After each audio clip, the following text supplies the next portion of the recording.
What is up, guys? Welcome back to Beyond the Barrel Bourbon. I am Eric. That is Phil. I'm Phil. And you guys know Adam Fayard from the 7-3 Distillery right here in New Orleans. Thanks for joining us, bud. Oh, yeah. Happy to be here. Thank y'all for inviting me. Today we're not doing 7-3 stuff, though. We will talk about 7-3, though, because they've got some really cool events they've been putting on.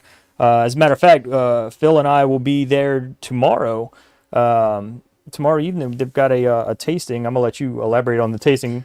Yeah, so it's going to be we call it our bottle taste, our barrel tasting and blending experience. So we're going to have some different barrels set out that we put in our new batch 5 bourbon, and then people will be able to taste through those barrels and kind of make their own blend.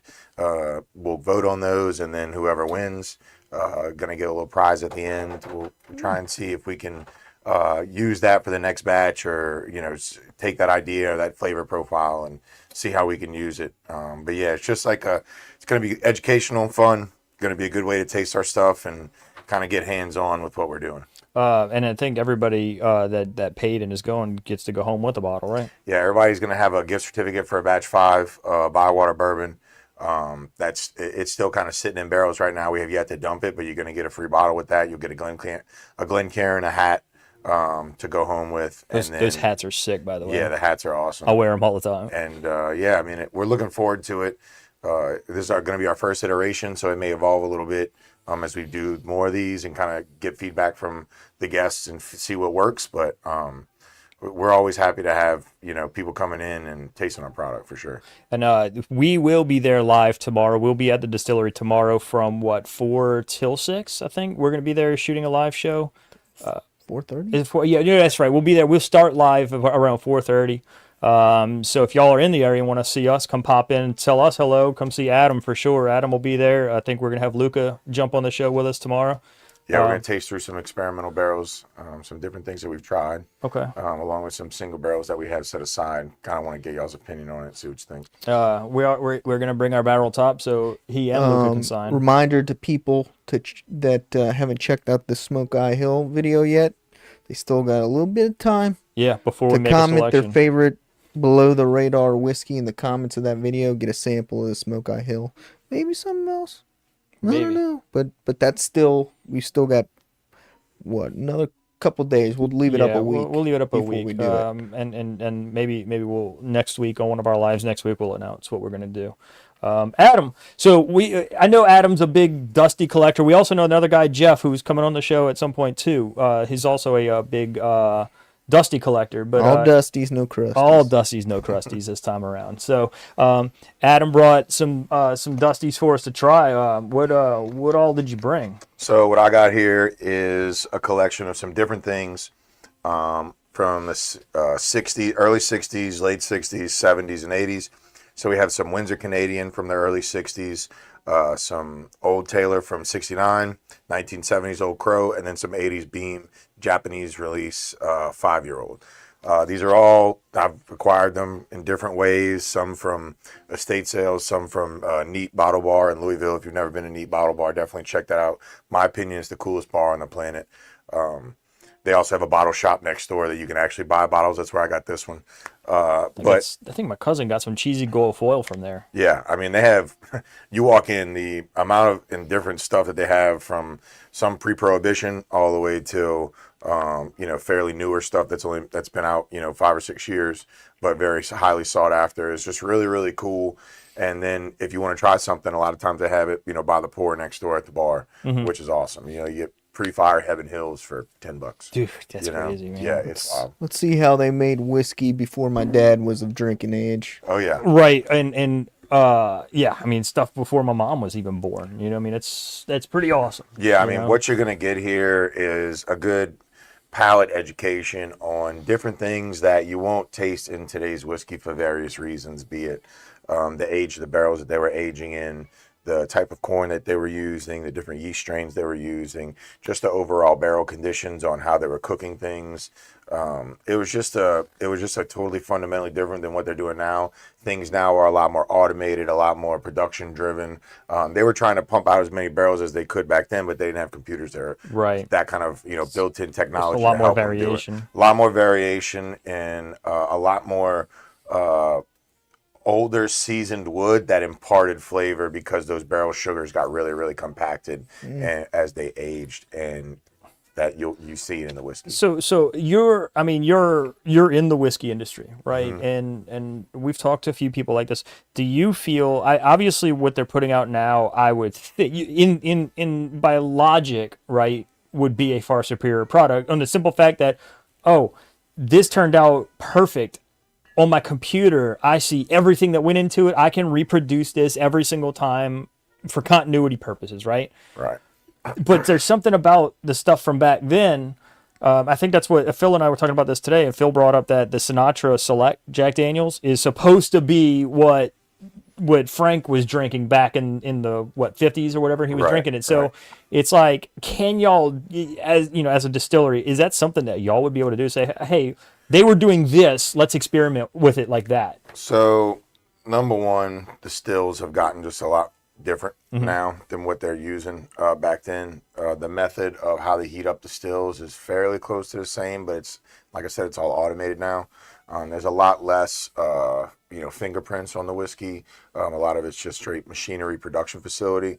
And I also think, this is just my personal opinion, there was a philosophical difference in being able to bring a product back then that differentiated yourself from another product and you still kept quality at a high standard. Now I think you see a lot of people doing the same mash bills. It's kind of transitioned into an industry where it's things that sell best, which, I mean, we got to make money, right? For sure. And it's all a volume game. But back then, I feel like they just had a lot more ownership on identity, and they were doing things that created phenomenal whiskeys. The problem is most of the people that run this type of stuff are few and far between that are still around. So it's the one thing that I think the whiskey industry didn't do, and it's kind of rough to think about just because of ebbs and flows of the market. Back when vodka hit the market, or gin became popular again, or beer took off, whiskey kind of fell by the wayside between the 70s and early 90s, which is why a lot of the American companies got sold off to foreign companies. They didn't take sufficient enough notes. They didn't take sufficient enough care of the yeast strains. They didn't foresee the amount of the whiskey boom that was coming a few years ago back in the 90s or 80s. So the things that kind of got put in the bottle or just kind of got dumped for sake of being dumped were a lot older whiskeys into some of these bottles, as opposed to like what you're getting now is, maybe 4, 5, 6, 7, 8 years old. Back then they'd throw some 16, some 18, some 12, some 10 in their normal shelfer stuff. Right. So I think all that has a playing factor in it. If you're asking me my opinion, there's a reason that I collect Dusties, because they just give you a whole different palate and mouthfeel than what we're making today. And I think that when you taste through these, y'all have a better idea of kind of what I'm talking about, and you'll see the subtle differences between each distillery and kind of how it made its own thing. I think the thing I'm really fascinated by is that this is pre-Bottle and Bond E.H. Taylor. Because if that's small batch, right? I mean, I don't know when.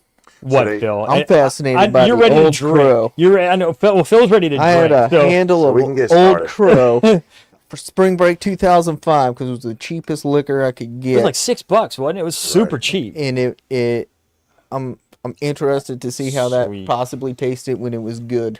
And this is the Canadian. This is 1967. Ooh, that's a different smell. Windsor Canadian.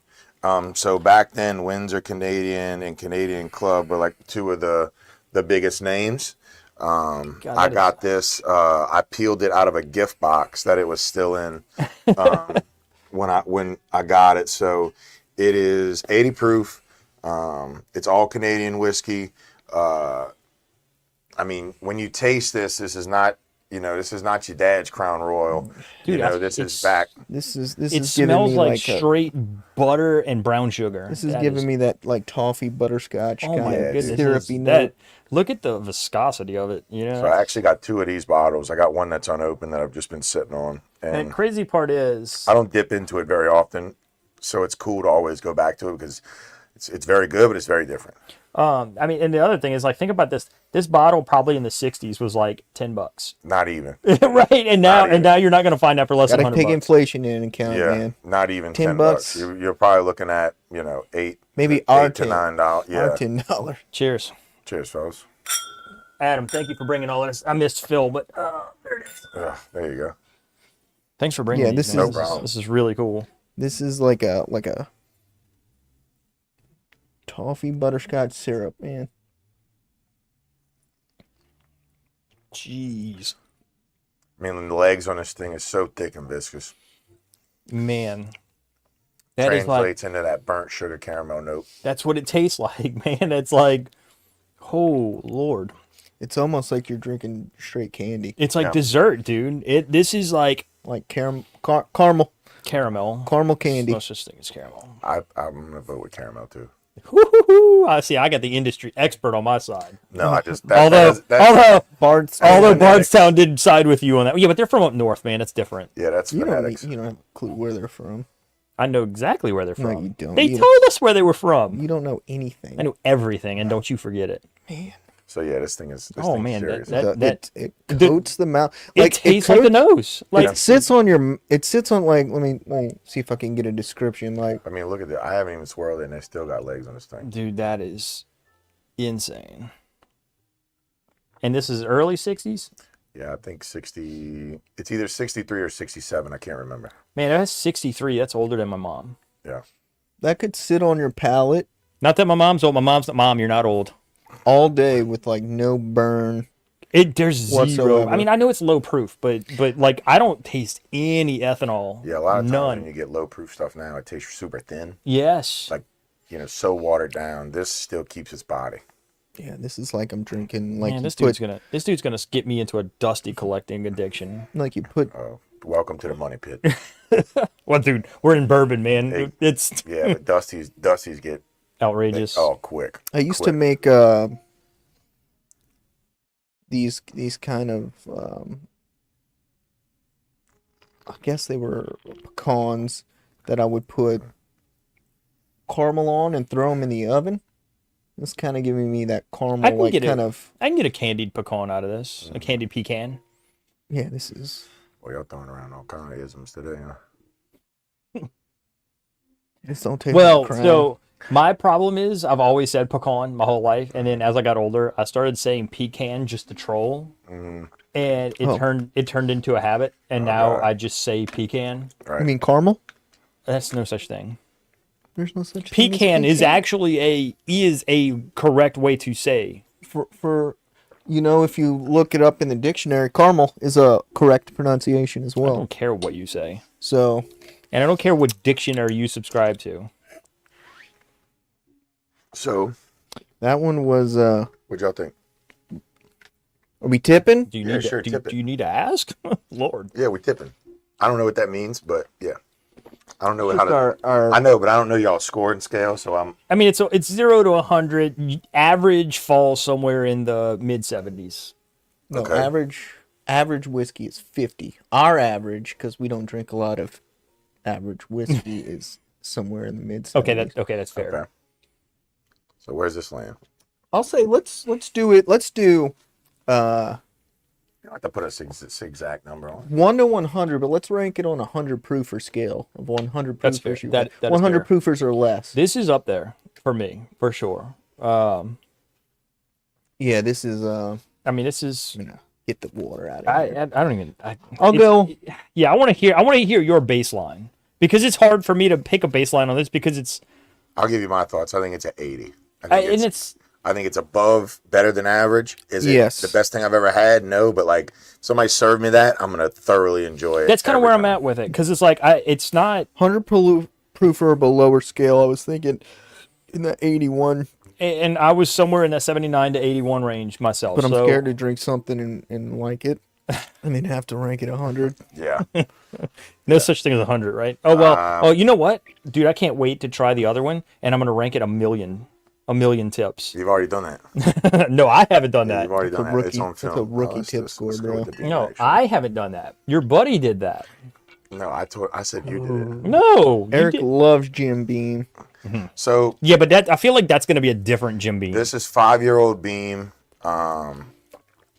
This was a Japanese only release. If you look on the back, it's still got the Japanese sticker on the back. Dude, that's awesome. I got this one at Neat. It was just like it was there. It wasn't crazy expensive because most of the bottles in there are crazy expensive. I mean, this is probably a 5 or $5 to $10 bottle back then when they had it. It ain't crazy. It wasn't crazy high. I'll tell you what. Maybe not. So are the beams of this era super nutty too, or is that a more? I'm not going to influence your taste. I want you to taste it first. Thank you. I Adam. mean, you do kind of get that beam note on the nose. Honestly, this smells a little. It smells old. Oh, it is old. Well, I'm talking From about. the 80s. Well, no, what I mean is like it smells age-old. kind of aged, right? It's There's like this like a florally fruit yes. note that I don't typically get on beam. So I got that on Little Book. Remember that Little Book that that Todd put in the briefcase one episode. It's so good. Oh Jesus! What's the proof on this one? I think 80. It's covered up by the sticker, but I think it's 80 proof. So much for not influencing us, Adam. Well, I knew it was good, that's why I wouldn't have brought it. But I'm not giving you an influence on what you think the taste is.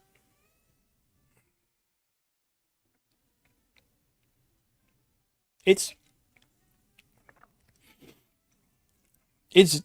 peanut buttering on the end, Not on the front or the mid palate. it's way more nutty on the back end for me. But it's floral as but hell. it's not the offensive nuttiness that I don't like.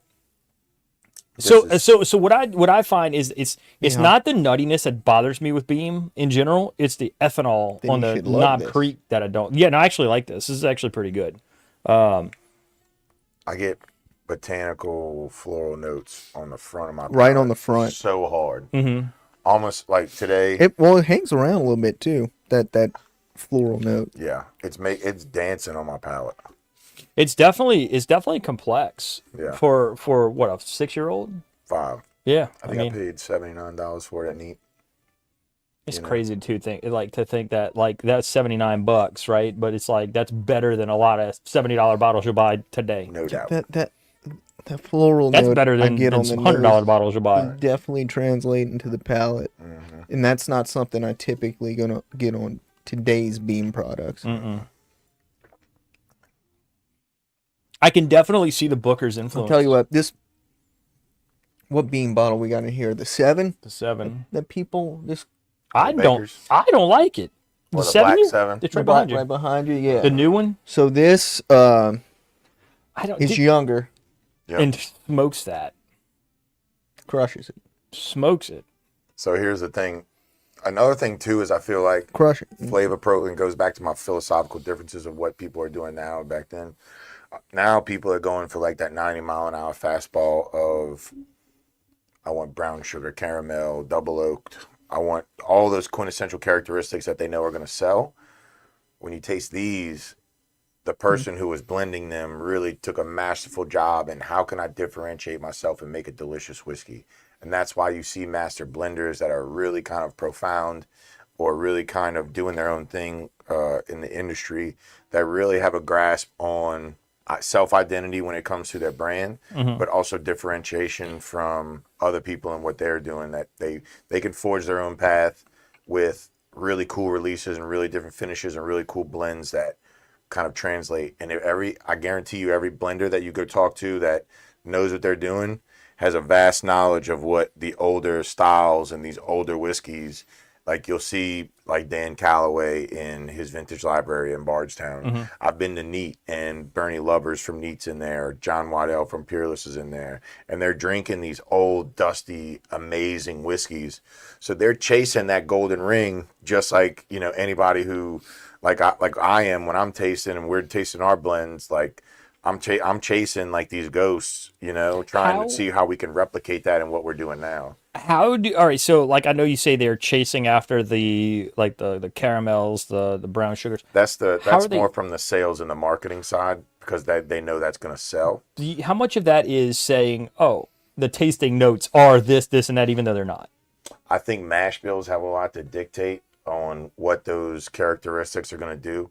I mean, they've done this for some people over, 200 years, and they've kind of figured out, like, all right, if we do X, Y, and Z mash bill in this climate, in this warehouse, we have all this data that's going to show it's going to be pretty much close to this. That's where the technology comes in. So, Right. like, Well, not even that. It's a large sample set because you got to think, like, Heaven Hill can do 2,000 barrels a day. Buffalo Trace about to do 4,000 barrels a day times 365 times a million years, right? They've been around for forever. What did Green River say they were doing? Wasn't it 4,000 a day they're putting out or something like that? It's some absurd number. That's like, what I'm saying. So Talking they have about barrels?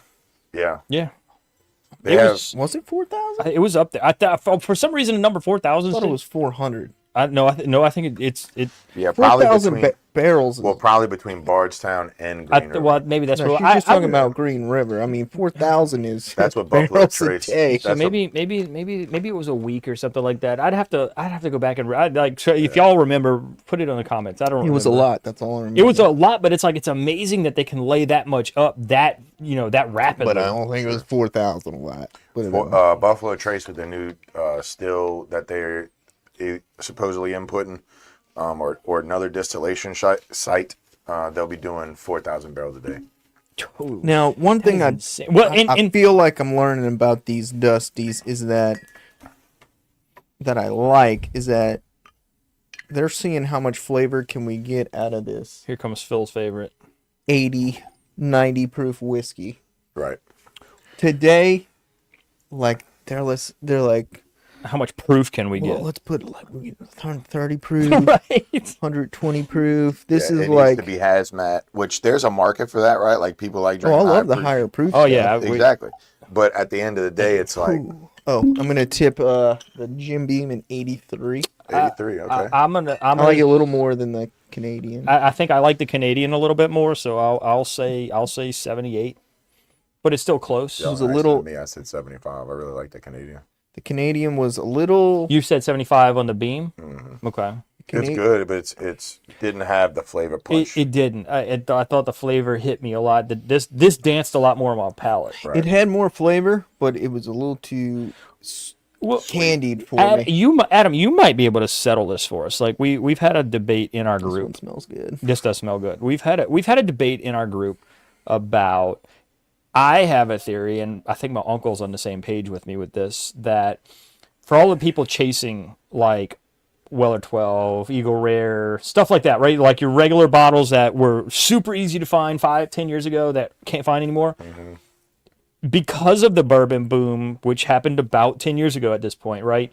My theory is you're going to start seeing all of that stuff sitting on shelves again. Maybe not sitting on shelves, but you're starting to see 1792 Bottle and Bond sit on shelves again. I don't know if it's sitting on shelf. More so might be production kind of thing. But I'm wondering, are these Two things to think are these about. legacies ramping up production to the point where they're going to flood the market again? Two things are going to happen. in Ooh, my that smells opinion. good. So this that I just poured is Sorry. 19. It's good. 1970s Old Crow, 86 proof. Old Crow, the original sour mash. Yep. It Yep. So smells this awesome. is at Old Crow Distillery in Frankfort, Kentucky. So It smells. It smells like. Honestly, it smells like Trace. It smells like a sweet apple, like Trace. yeah, I mean this is phenomenal whiskey. But yeah, back on what we like. So like I said, What is your thought? There's going to be a couple things that are going to happen. Number one, it's all going to go down to market supply and demand, right? So one thing that these companies are doing is they're building up their supply, but a lot of people don't really realize that they're not building up that supply for the American market. It's more so for the Chinese, Japanese, and Indian market. And then who knows what other markets by the time 7 years goes by and those barrels are laying down now mature enough to be sold. Could be somebody like Brazil, could be somebody like Africa who's just got this, or Russia or whoever, right? So India right now is the biggest whiskey emerging market in the world.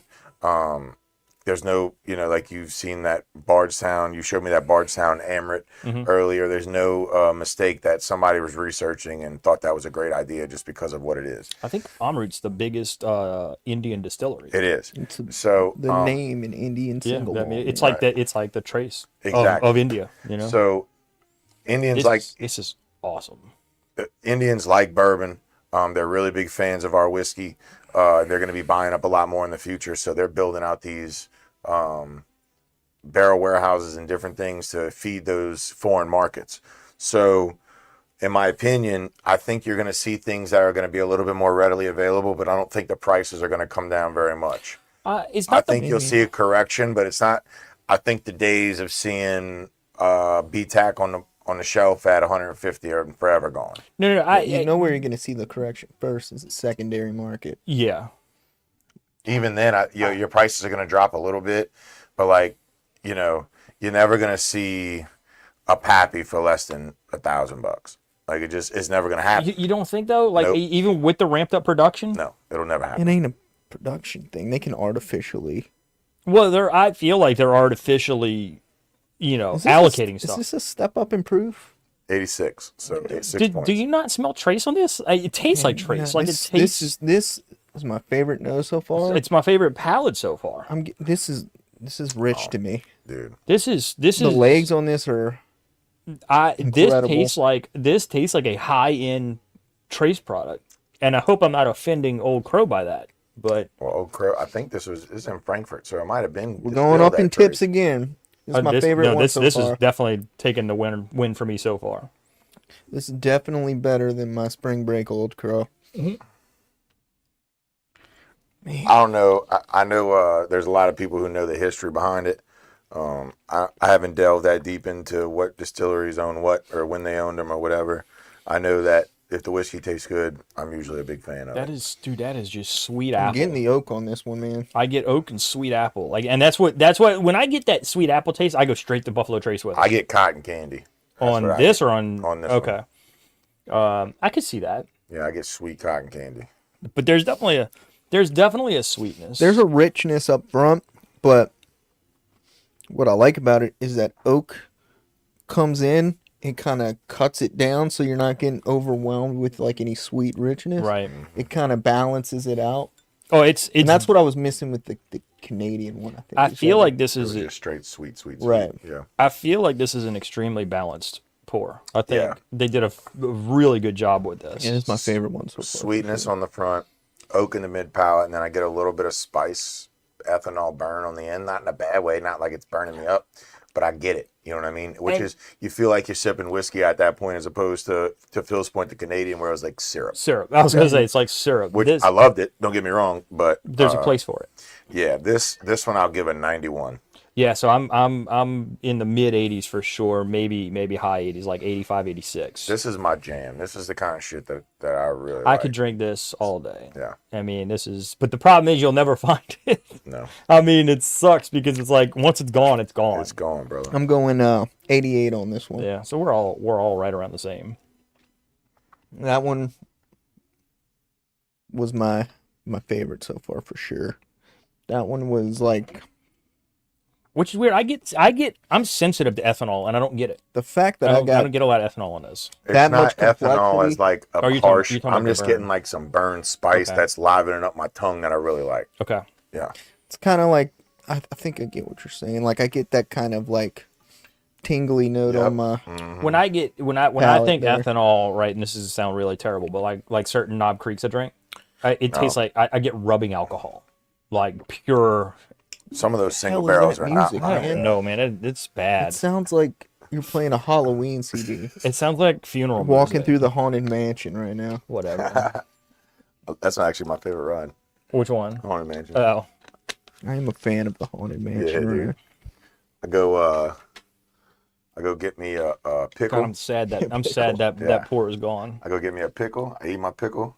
Go right to Haunted Mansion. Great. They got some turkey legs out there too, right next to the haunted I'm not a big fan mansion. of the turkey leg. I don't want like. I'm not a big grease fan and of all. turkey in general. I to like be honest turkey, with but I you. don't want like grease and all running down my face when I'm sitting there trying to eat. So I just get me. And it's usually hot when I go.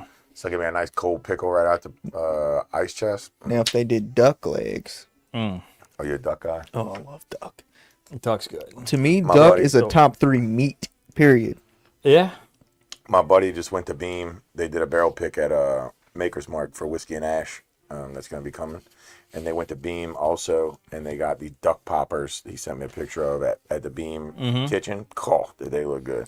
That chef for the Beam Kitchen's from New Orleans. Well, that makes sense. He owns, they own Jack Rose Okay. Okay. in the Hot punch drink. 10. Well, I don't know if they still own that or they do. Makes sense that the food's good.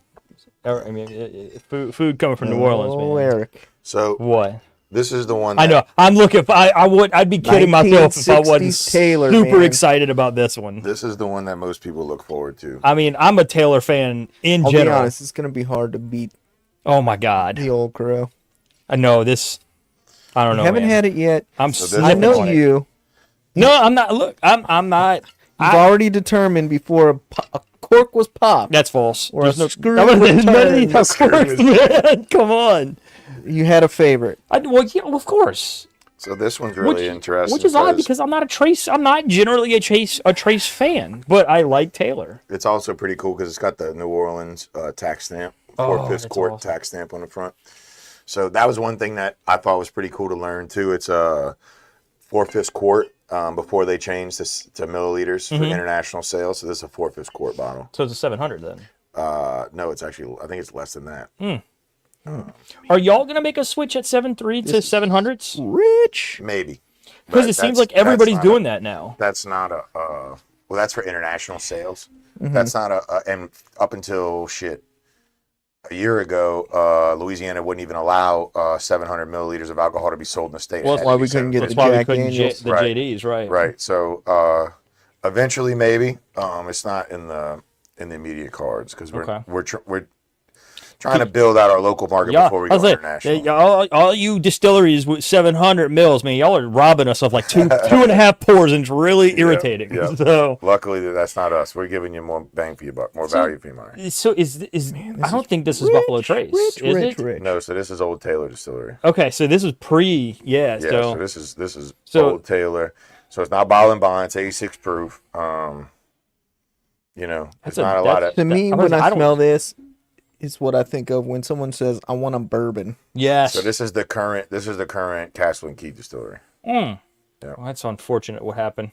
Yeah. Castle and Key, the You haven't few even that sipped it yet, man. no, I'm talking about Castle and Key. I've had Castle and Key. It's unfortunate You because haven't had this. I have not. Can I finish my statement, please? You haven't had this. I've had Castle and Key, and it's not good. You haven't had that. What if you don't like it? What if I don't? I'm not saying. Then how is it unfortunate if it just went from I'm something saying bad it's to bad? unfortunate what You want to Castle and fight? Key I has. will fight you Okay, I'll on wait. camera. I'll wait. Pay-per-view. I'll wait. Be there.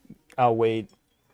Find our Patreon for more behind the scenes me kicking Phil's ass. Y'all should get Rock'em Sock'em Robots and see. Dude, don't play with me.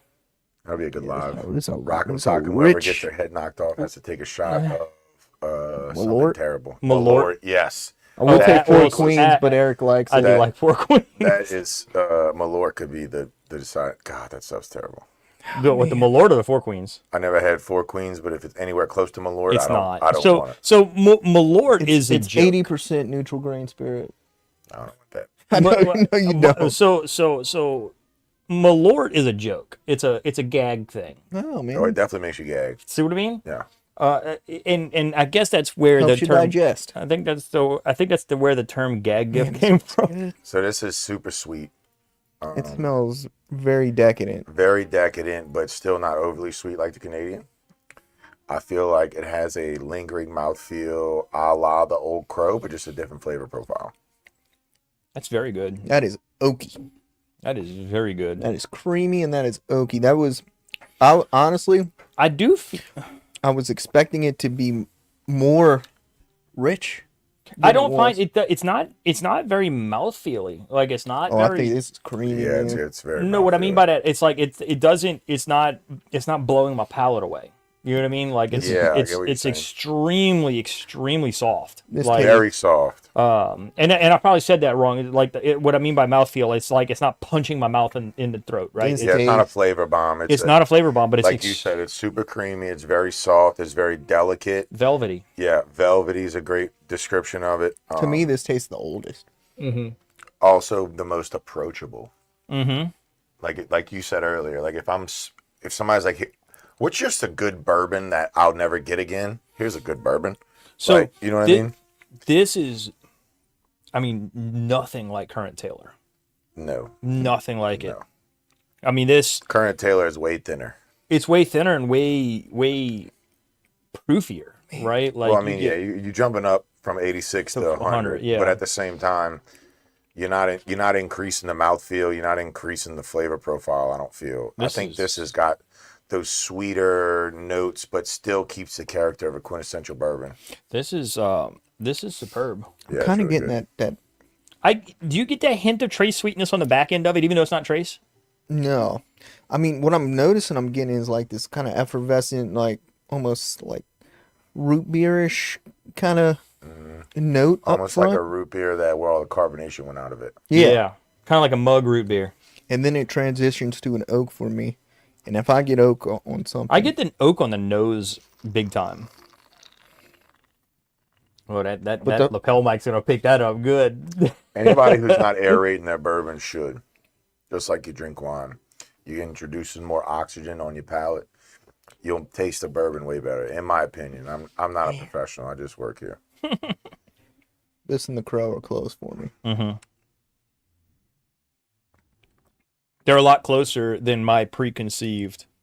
And another thing I feel like it is too is the misconception I feel like with these nicer bottles is people want to take smaller sips because they want to savor it more. But these whiskeys These were meant to made drink. Yeah, these were made to fill your palate up, fill your mouth up with whiskey. So Great like, thing about them. These it's are kind easy of- to chew. yeah, it's kind of a blessing and a curse, right? Like Yeah. you want to sip on it and enjoy it, but at the same time, like you really get a whole lot more flavor when you're really chewing on it. I can promise you, Colonel Edmund Haynes Taylor was not drinking out of Glencairn's. No, definitely not. He was not. He was not Say sitting there. Glen Karen. I did, Karen. Calm down. I was he was not sitting there sniffing it. Wait, what is it? It's a Glencairn. There's no N. It's Glencairn. Oh, my bad. Don't No, worry about this. Eric said it. Not I you. did. I said Glencairn. You say Glencairn. Nobody cares, Philip. Say I'm not caramel. Irish. Say caramel. I said I'm not Irish. I am. He is. No, that is it. It's definitely, but it. I guess counter to my preconceived bias, the Crow is a lot closer to this than I thought it would be. But no, I still give this one a nod. I do think, like you said, this is so approachable. This is something that if you want to introduce somebody into bourbon, that's like that. Not somebody that's never had bourbon, just somebody that's kind of like, hey, I want a good bourbon. What can I try? This is So for me, I'll I don't get know, all of these. I don't know how much this bottle costs. What I paid for it was definitely not what secondary would go for. But to me, if you're in your head, you're like, oh, I want a Pappy 15. Buy one of these. Yep. You get a lot more, in my opinion, you get a lot more for your money, not only in the terms of whiskey, but you're owning a piece of history and something that will never be seen again. Because Pappy 15 comes out every year. Every year. Pappy 10, Pappy 12, all And that if you comes got out the every pockets, you can get the Pappy 15 every year. Exactly. And the thing is those are good. Don't get me wrong. I think those are phenomenal whiskeys done at one of the best distilleries on the planet. And they do a great job with not only marketing, but blending, the flavor profile. It's really, really awesome. The thing is like, you will never see the likes of any of these again. Never. So that's the part that really kind of catches me as somebody who's in the industry and who kind of loves my favorite thing on the planet is to like taste whiskey. That's my hobby. That's what I do. So like going through these and really understanding like flavor profiles, I think is really, really cool. And if I'm spending my money, that's kind of where my money is going to go. Like if I'm wanting a special bottle for myself, it ain't going to be birthday bourbon. It's going to be, I'm going to buy an old Dusty at Neat and I'm going to find out as much as I can about it and I'm going to enjoy it with my friends. I like the historical side of it. Like, you know, like I mean, I like that, you know, we could sit here and drink something that was distilled and crafted by somebody that's probably not with us anymore, right? I'd say most definitely not. And well, no, what I mean by that is like, well, you say that, but like 1963, there's a chance that but they're in yeah. their 80s, right? But I mean, think about, I mean, dude, if our Let's say you parents, were born in 63. well, that's what I'm saying. So they, Yeah, but the people that were working there were But probably 30, 40 years old, so they probably long gone. but that's what I mean, right? But that's kind of the sentiment that I'm going with, You're right? drinking history. Like you're drinking history, and it feels good, right? It feels right. It feels natural, you know. So I mean, it's kind of corny to hear it out loud when I say it, but I think I'm gonna give the Taylor the nod for me I am too. slightly. Slight. Just 'cause that finish hangs around a little longer. I'm for giving me this on it. Taylor a 90. I'm going 89, so I think I went 88 on the Crow. I'm going to go 89 as well. I'm going So 90. I went 91. I really think this had something that I really enjoyed. Although let's be realistic here, right? If you're in the mood to go on a really cool adventure with like a lot of sweet notes, the Canadian's gonna hit the spot for you that night. You know what I mean? So it's like you none of these are bad. None of these are No. inferior to the others in any way, right? It's just like, again, it goes back to one day you might like this one more, one day you might like this one more. So tomorrow he could blind me with these and I'd probably pick the Beam over all of them. I mean, there's no telling. They're just, they're all close and they're all fantastic. Yeah, dude. It's just, that's the best part about diving into these old bottles. It's just really fun to taste. Like you said, taste history. It's really cool. Dude, thank you for sharing this with us, No man. problem That's like that means a lot that you brought this to, on the show with us. Yeah. What time does the distillery close tomorrow? Distillery closes at 6:30. So. Guys, come see us tomorrow if you want. We'll be there hanging out, talking whiskey, hanging out with Adam, hanging out with Luca. You get a chance to meet some of the guys, some of the gearheads that make that place run. It's in a really cool, convenient location. Cool bar. Very cool bar. Really cool staff over there, man. Yeah, we got a 30-foot copper bar with full bar program. Cocktails. Largest copper bar in New Orleans. That's true. And if you bring your friend, bring your spouse, bring whoever, there's cocktails with vodka, gin, rum, not just bourbon, but we also have delicious bourbon that you can taste. And then if I get a chance to meet you, we'll probably taste some stuff that's not on the menu that we can have a good time and get your opinion on. They also have distillery-only release bottles on the shelf, right? Yes. So we have distillery-only cask strength of the Bywater 4-grain, and there's a Irish Channel 126.4 proof single barrel. That's the one. That actually, from when y'all have tasted That's it, the one. It's been sitting in the barrel a little bit longer. stop We've it. fully dumped it. Oh, stop it. Look, I tried it before they proofed it down to 126.4, and it was awesome. It was super good. That Irish whiskey that y'all have is just on a really good level, man. So, breaking news on the channel: we have filled the remaining cask to the top that we dumped for the Irish Channel single barrel. We filled it to the top of Bywater 4-grain batch 5. Ooh. Batch 5 was blended by Nancy Fraley, so it should be something that. It's going to be probably a distillery only release.